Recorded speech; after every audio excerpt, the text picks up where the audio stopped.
L'esprit de l'escalier, une émission d'Elisabeth Lévy avec Alain Finkielkraut, un partenariat RCJ Causeur.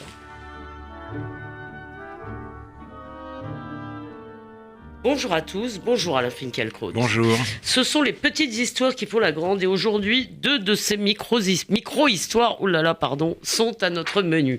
La semaine politique et surtout médiatique a commencé avec les images de Jérôme Cahuzac, une nouvelle fois lynché par la meute pour le vrai faux début de son procès, et elle s'est achevée à l'Assemblée nationale par le vote de la loi pour la protection de la nation. Vous avez été frappé par un épisode qui fait en quelque sorte le lien entre ces deux moments, épisode que nous appellerons les larmes de Charles Amédée de Courson. Ce sera donc notre premier sujet et nous parlerons ensuite d'une tribune publiée par Le Monde vendredi, me semble-t-il, tribune qui vous a également frappé, peut-être inquiété ou même énervé, signée par une quinzaine de chercheurs. Ce texte est une dénonciation en règle de l'écrivain Kamel Daoud et de son analyse de l'affaire de Cologne. Émotion à l'Assemblée nationale, c'était le titre affiché par le Grand Journal pour commenter, que dis-je, pour célébrer les larmes de Charles de Courson, député IDI de la Marne, lors du vote de l'article 2 de la loi pour la protection de la nation, donc l'article qui institue la déchéance de nationalité. Alors précisons que Charles de Courson a dirigé la commission parlementaire sur l'affaire Cahuzac et qu'il est l'un des avocats les plus zélés et les plus féroces de la transparence. Donc, je rappelle simplement ce qui s'est passé, Alain Finkielkraut. Dans la nuit de lundi à mardi, il est monté à la tribune de l'Assemblée. Il a d'abord expliqué pourquoi il n'avait pas voté, pourquoi il n'aurait pas voté la première mouture du texte, celle qui mentionnait les binationaux. Et il a étouffé des sanglots, ou il les a pas étouffés vraiment d'ailleurs, en parlant de son grand-père qui n'a pas voté, député qui n'avait pas voté les pleins pouvoirs à Pétain et qui est mort dans un camp allemand, et de son père résistant qui était, a-t-il dit, qualifié de terroriste. Voter pour cette loi, a-t-il dit, donc très ému, eût été trahir leur mémoire et 2 jours après, donc, il était reçu avec 1000 grâces et 1000 encouragements sur le plateau du Grand Journal. Alors, Alain Finkielkraut, cette séquence émotion qui a enchanté les journalistes, qui est passée en boucle un peu partout, il y avait un papier sur le site des Inrocks. Est-ce que cette séquence d'émotion vous a ému ? Bien. Vous avez presque tout dit dans votre chapeau. Non, j'ai raconté les faits. Mais je vais essayer Je risque d'être redondant, mais tant pis. Je n'ai rien dit, j'ai juste exposé. Ce n'est pas par provocation que je veux traiter aujourd'hui des larmes anecdotiques de Charles de Courson, plutôt que, par exemple, de la rencontre historique du pape François et du patriarche russe Cyril. C'est parce que l'essentiel ne se confond pas toujours avec l'historique. Il peut parfois se loger dans l'accessoire et même dans l'apparemment insignifiant. Ces larmes sont un révélateur. Elles nous en disent long sur ce qu'est l'homme de ce temps. Charles de Courson a déclaré à l'Assemblée nationale que le projet de déchoir de la nationalité française les binationaux convaincus de terrorisme trahirait la mémoire de son grand-père qui avait refusé, comme vous l'avez dit, les pleins pouvoirs à Pétain et qui était mort dans un camp de concentration. Il a évoqué aussi son père résistant et là, saisi par l'émotion, il a pleuré. Les larmes du député sont apparues comme un gage d'authenticité. L'homo sentimentaliste a reconnu en lui son héros. L'homo sentimentaliste, ce n'est pas l'homme qui éprouve des sentiments, car nous sommes tous capables d'en éprouver. C'est, écrit Kundera dans l'Immortalité, l'homme qui les a érigés en valeur. Et cette valeur fait taire la critique. Cette valeur l'emporte sur toute autre considération. Ce qui veut dire, juste pour être sûr de vous comprendre, c'est pas la sincérité en fait de ces larmes que vous mettez en doute. Non, je ne mets pas la sincérité de ces larmes en doute du tout, pas du tout. Il a pleuré, il n'avait pas d'oignon sous la main pour l'aider à pleurer. Il a été envahi par une émotion absolument sincère. Mais précisément, il faut aujourd'hui avoir le cœur sec pour s'interroger sur la pertinence de l'analogie entre l'époque de Vichy et la nôtre, et pour s'étonner d'entendre Charles de Courson inviter sur Canal+, en récompense de sa prouesse lacrymale, comparer le projet gouvernemental dans sa première version à ce que l'État français avait fait subir aux Juifs alors. En d'autres termes... Ainsi qu'à son grand-père, visiblement. Oui, en d'autres termes, les terroristes justifient leurs crimes en disant qu'ils ont pris les armes contre la laïcité qui livre la France aux Juifs corrupteurs, et la mémoire officielle et il nous faut accepter, de voir la mémoire officielle de l'antisémitisme interdire qu'on leur fasse un sort particulier, car cette mémoire pleure. L'homo sentimentaliste s'est emparé du devoir de mémoire, il faudrait le lui retirer, mais cette urgence est vouée à demeurer, si vous voulez, un vœu pieux, car les larmes sont invincibles. Et le devoir de mémoire, qui pleure, peut dire et faire absolument n'importe quoi. Je voudrais quand même vous faire revenir ensuite sur le comportement de Maïtena Biraben qui animait ce débat, mais tout de même un mot, vous dites les terroristes s'attaquent aussi, comme l'a dit Charles de Courson, à l'unité de la nation, et c'est cela qu'il a dit. Est-ce que ces arguments, au-delà des larmes, vous paraissent totalement inopérants? Oui, ces arguments me paraissent inopérants parce que précisément, c'est préserver l'unité de la nation que de continuer à lui donner un sens. Si nous avons eu l'occasion de dire, si une majorité de Français approuve dans sa première version la déchéance de nationalité pour les binationaux coupables de terrorisme, c'est précisément parce que pour eux, être français, cela doit continuer à signifier quelque chose. Or, les terroristes prennent les armes contre la France elle-même et tuent, et ça le président de la République l'a dit, je cite, des Français parce qu'ils sont Français et parce que la France aussi leur paraît aujourd'hui être tombée aux mains des Juifs. Et soudain, revendiquer la mémoire des victimes juives de la solution finale pour s'insurger contre la déchéance de nationalité, c'est pour moi il n'a pas tout à fait invoqué la mémoire des victimes juives, puisqu'en l'occurrence, son grand-père ne l'était pas, si vous voulez. Il l'a invoqué au Grand Journal. Au Grand Journal, il l'a invoqué. Alors, il l'a invoqué au Grand Journal, et ça m'a rappelé cette phrase de Bernanos, l'avenir n'appartient pas aux morts, mais à ceux qui font parler les morts, qui expliquent pourquoi ils sont morts. Et Charles de Courson a fait parler les morts au Palais Bourbon, et si vous voulez, c'était un spectacle extrêmement pénible. Oui, c'est aussi la seule exactitude, d'ailleurs, enfin, c'est ce refus ou ce refus de la seule exactitude de Péguy. Mais revenons un instant sur le Grand Journal. Maïtena Biraben a eu cette phrase « Associer l'émotion et la politique, c'est très rare ». J'avais pas remarqué, moi. « Merci, monsieur, d'avoir partagé ce moment avec nous. C'est très fort et c'est très beau à vivre ». Alors, tout de même, d'abord, bon, moi, ça m'a un peu fait rigoler, parce qu'il me semble que c'est pas tout à fait exceptionnel, mais cette question, si vous voulez, en fait, on est à une époque où, semble-t-il, le fait d'écouter ses émotions est un plus. Les livres de Sarkozy, de Copé, etc., parlent beaucoup de leurs émotions. Oui, bien sûr. C'est exactement le contraire. C'est-à-dire, l'émotion est aujourd'hui requise, et donc, elle est exhibée dans l'espace public, et elle fait preuve. Contre elle, aucun argument rationnel ne vaut.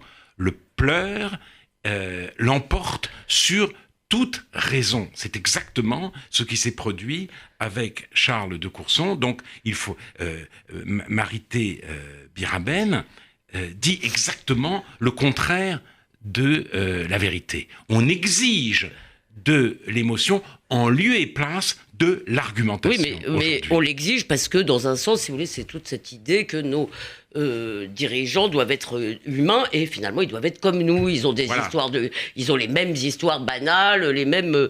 Allez-y, pardon. Non, vous avez raison.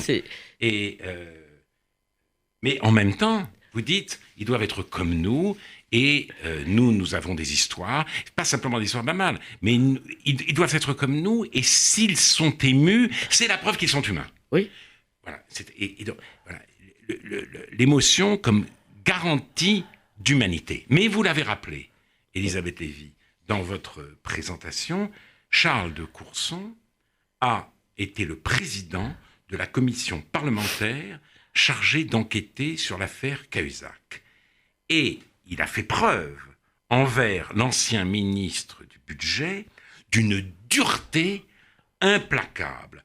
On a vu un certain nombre d'audiences de cette commission et Charles de Courson respirait la haine. Pour lui, il n'y avait pas de déchéance, pas d'interdiction professionnelle, civile ou civique qui fût à la mesure du crime commis par celui qui avait menti devant la représentation nationale. Alors je ne vais pas ici prendre la défense de Jérôme Cahuzac. Ne vous inquiétez pas, cela vous sera tout de même reproché. Oui, mais qu'un fraudeur oui. prenne en charge avec zèle la répression de la fraude fiscale, c'est évidemment insupportable. Mais il est tout à fait abusif de faire de l'ancien ministre du Budget le pourri par excellence, le symbole de la corruption des élites. Il n'a pas détourné de fonds publics, il n'a pas été soudoyé dans l'exercice de ses fonctions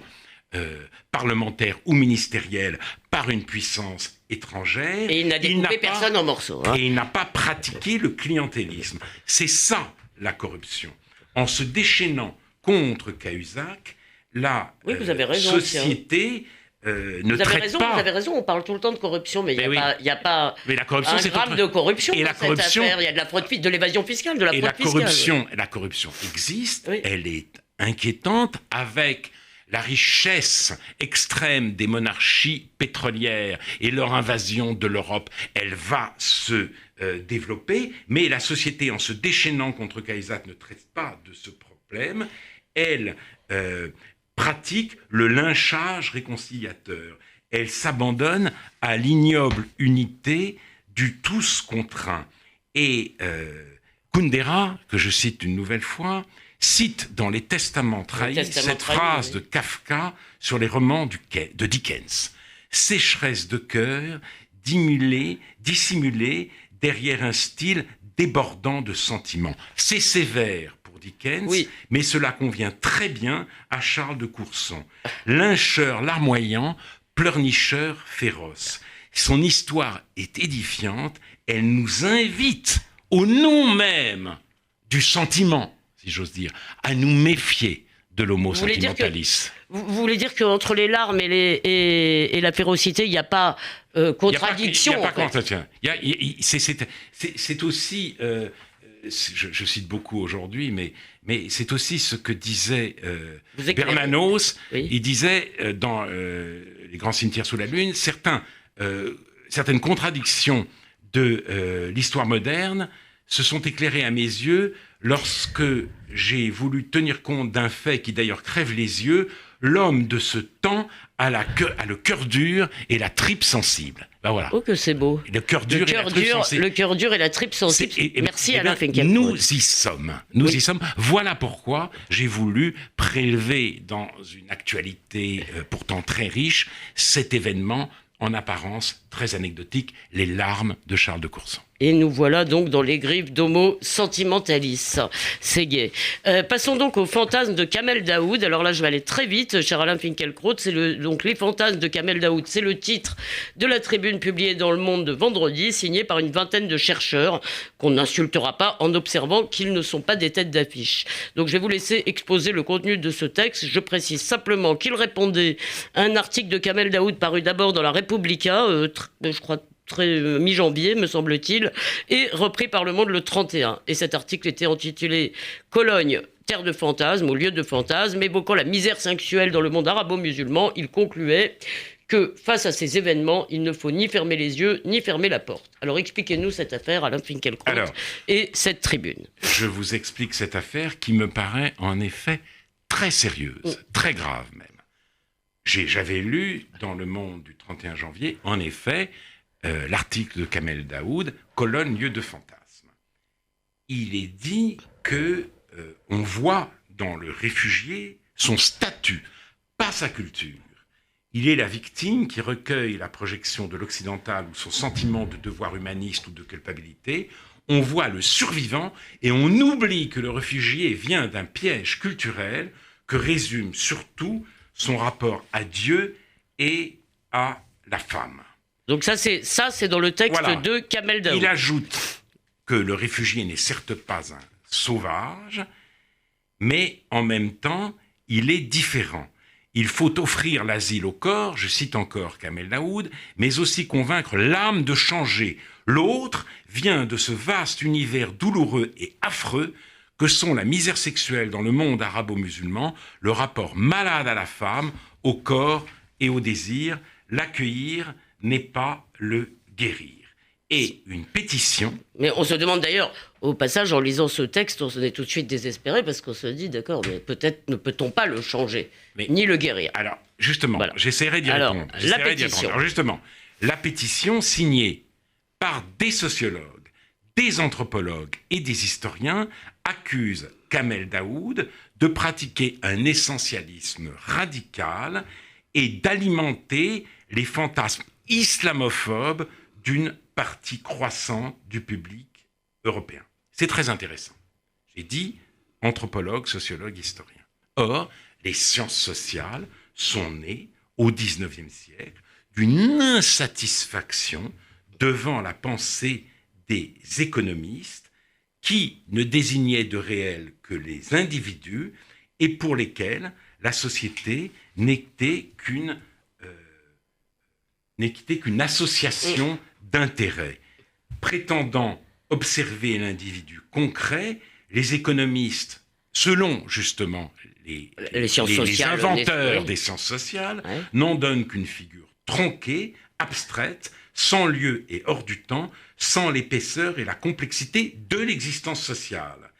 Et ce que résume Durkheim par ces mots, d'abstraction en abstraction, il ne leur est plus resté en main que le triste portrait de l'égoïste en soi. Or, nous assistons aujourd'hui à cet étrange spectacle. Des sociologues, des anthropologues se révoltent contre le fondement ontologique de leur propre discipline et pour mieux lutter contre le racisme, ne veulent voir, comme les économistes qu'ils combattaient, en soi, que des individus. Voilà. Et c'est à leurs yeux essentialiser l'islam que d'en reconnaître l'existence et la consistance. L'islam n'est pas un fait social, religieux, politique. L'islam, disent-ils, n'est rien, et d'ailleurs, rien n'est quelque chose. Seuls existent les individus. Et il ne voit pas d'ailleurs que des individus, il voit le dénuement, l'image même du dénuement, l'image même du damné de la terre. Et ce sont des individus abstraits qu'il voit. Voilà, et ceux-là même, donc, qui nous ont appris qu'il n'est aucune humanité qui n'appartienne à une culture, partent en guerre contre le culturalisme. C'est ça, le paradoxe. Et Kolakowski, l'échec Kolakowski, grand penseur de la dissidence polonaise. Avançons vers l'arrière. C'est ça. Avançons vers l'arrière. Avançons vers l'arrière, s'il vous plaît. Il avait vu ça dans un tramway de Varsovie et il a voulu faire la devise du parti qui ne verrait jamais le jour et qu'il aurait aimé fonder, un parti libéral, parti conservateur, libéral, socialiste. Mais Kolakowski a écrit que l'aptitude à se remettre soi-même en question, à ne pas subsister dans sa suffisance et sa certitude éternelle, était aux sources de l'Europe en tant que force spirituelle. Or, cette force fait aujourd'hui cruellement défaut à l'islam. Or, et en mettant au compte toute mise en question de l'islam par les musulmans, tout en mettant, je recommence. Voilà. Et en mettant toute mise en question de l'islam par les musulmans sur le compte de l'islamophobie, eh bien, on entretient l'islam dans sa faiblesse. Et je trouve que cette attitude est absolument criminelle. Avec cette tribune, nous avons assisté à une extension du domaine de l'islamophobie. Lorsqu'on me dit que moi-même, je pointe les musulmans du doigt, je les accuse, je les essentialise, eh bien, je cite Boualem Sansal, Kamel Daoud, par exemple, en disant non, je défends les musulmans critiques, et voilà qu'on nous accuse, des anthropologues, des sociologues, des historiens, je recommence, nous expliquent que ces musulmans-là sont eux-mêmes islamophobes. Oui, et alors c'est d'ailleurs même une circonstance aggravante, et c'est une circonstance aggravante depuis les versets sataniques, depuis Salman Rushdie, depuis avant sans doute, c'est-à-dire que pour eux, ils ne parlent pas de haine de soi, il n'y a pas ce terme je crois dans leur texte, non, mais c'est une espèce de critique qui court, c'est-à-dire on l'accuse en gros d'être le musulman de service qui dit ce qu'on a envie d'entendre. Bien sûr, d'ailleurs, ils ont cette formule qui est devenue incroyablement vulgaire. De quoi Daoud est-il le nom ? Ouais. C'est la scie de notre temps. Après le titre de Badiou, on cherche toujours de quoi un tel est le nom. Eh bien, il sombre dans cette vulgarité pour nous dire que Daoud est le nom de la nouvelle islamophobie qui se répand en France. Donc, vous voyez, toute distance critique vis-à-vis de l'islam est désormais frappée d'interdit. Et ceux qui veulent parler au nom des musulmans, les enfoncent complètement, leur refusent le droit justement à se mettre eux-mêmes en question pour sortir du piège culturel dans lequel, nous explique Daoud, ils sont enfermés. Mais d'ailleurs, vous l'avez vous-même rappelé dans votre discours à l'Académie française, le fait que cette capacité d'autocritique était l'ADN en quelque sorte, la carte d'identité de l'Europe. Vous avez d'ailleurs souvent dit à quel point ça menait à des excès. Tout de même, ça ne vous rassure pas. Vous n'avez pas voulu commenter la qualité des signataires, mais il n'y a pas une seule tête d'affiche. Ça ne vous rassure pas ? Non, ça ne me rassure pas du tout parce que Le Monde, vous l'aviez remarqué aussi, avait publié un article sur Cologne et sur les différentes interprétations des agressions de Cologne. Et là, des têtes d'affiche s'étaient mobilisées, on le voyait dans l'article, pour dédouaner, pour exonérer l'islam. Tête d'affiche, c'est-à-dire par exemple Olivier Roy, peut-être. Olivier Roy, Éric Fassin, adversaire résolu des thèses culturalistes. On a négligé, selon lui, le fait que cette nuit ait été très alcoolisée. Et il a dit, on parle beaucoup moins des violences sexuelles quand les auteurs sont allemands. Or, une foule d'hommes en état d'ivresse, quelle que soit leur nationalité, est toujours une source de danger pour les femmes. Olivier Roy expliquait... Ça s'appelle noyer le poisson, non ? Oui, Olivier Roy expliquait, je le cite, « Aujourd'hui en Europe, tout doit être explicite. Le consentement doit être formulé en paroles non équivoques et renouvelé à chaque nouvelle approche. La culture de l'implicite n'est pas recevable. Et il n'y a pas que les Maghrébins de Cologne qui n'ont rien compris. Julien Assange est poursuivi en Suède pour viol parce qu'il n'a pas demandé de consentement lors de la deuxième fois. Et les collégiens américains reçoivent des cours pour apprendre comment adresser la parole et faire un geste sans que cela puisse être perçu comme un harcèlement. » Conclusion d'Olivier Roy, les Maghrébins de Cologne sont des Occidentaux qui s'ignorent. Ah, j'avais raté cette phrase, j'avais dû lire trop vite. C'est vraiment bien. Alors, donc, mais quand même, il y a une mobilisation générale parmi les chercheurs en sciences sociales pour mettre l'islam hors de cause, mais plus que là, pour effacer même la réalité de l'islam comme fait culturel et social. D'accord, oui, c'est vrai, vous avez raison. Et d'ailleurs, il y a quand même une petite contradiction, parce que je suis sûr que les mêmes gens sont prêts à nous vanter toutes les richesses culturelles d'un apport. Mais encore une fois, on va avoir toujours le même désaccord. Il me semble, moi, qu'il y a eu beaucoup de contre-feux, de contre-voix par rapport à cette tendance de l'aveuglement et du noyage de poissons. Et quand même, rappelons que Le Monde a publié le magnifique texte de notre ami Claude Habib sur Cologne. Bien sûr. Non, mais les contre-feux existent. D'autres voix se font entendre. La question est de savoir comment aider les musulmans eux-mêmes à s'en sortir. Et ils sont, en quelque sorte, dissuadés de le faire par ceux-là même qui parlent en leur nom. C'est un peu On leur tend, si vous voulez, l'image gratifiante de l'islamophobie, et cela doit suffire à leur bonheur. Et voilà, tous ceux qui s'interrogent sont eux-mêmes islamophobes. Ils ont la possibilité de se percevoir eux-mêmes comme les victimes éternelles d'une hostilité féroce.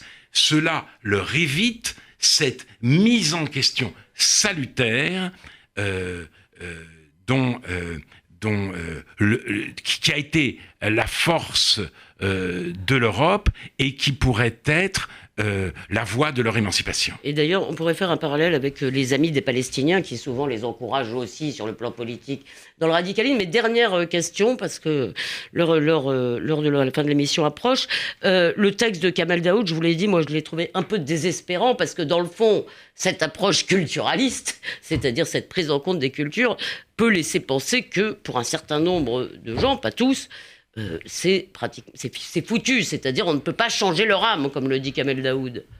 Si, on peut changer leur âme à partir du moment où on s'attelle à cette tâche. Et dès lors en plus qu'il y a des intellectuels musulmans pour le faire. Il faut les aider. Or, au lieu de les aider, les prétendus amis de l'islam européen choisissent de les décommer, et c'est absolument déplorable. Bon, eh bien je rappelle néanmoins, car nous ne pratiquons pas l'amalgame ici, qu'il y a aussi des anthropologues, des sociologues et des historiens dans le camp de la lucidité, cher Alain Comme Hugues Lagrange, qui avait écrit un livre intitulé « Le déni des cultures » et qui est devenu, pour cela même, si vous voulez, l'adversaire de toute sa corporation. Et qui ne veut plus tellement parler de toutes ces affaires du reste. Alors, d'ici dimanche prochain, on peut réécouter cette émission sur rcj.org et sur causeur.fr. Et on vous lit également dans le dernier numéro de Causeur, qui justement est consacré au syndrome de Cologne. Bonne semaine Alain Finkielkraut et bonne semaine à tous. Bonne semaine à tous. Bonne semaine à tous. Bonne semaine à tous.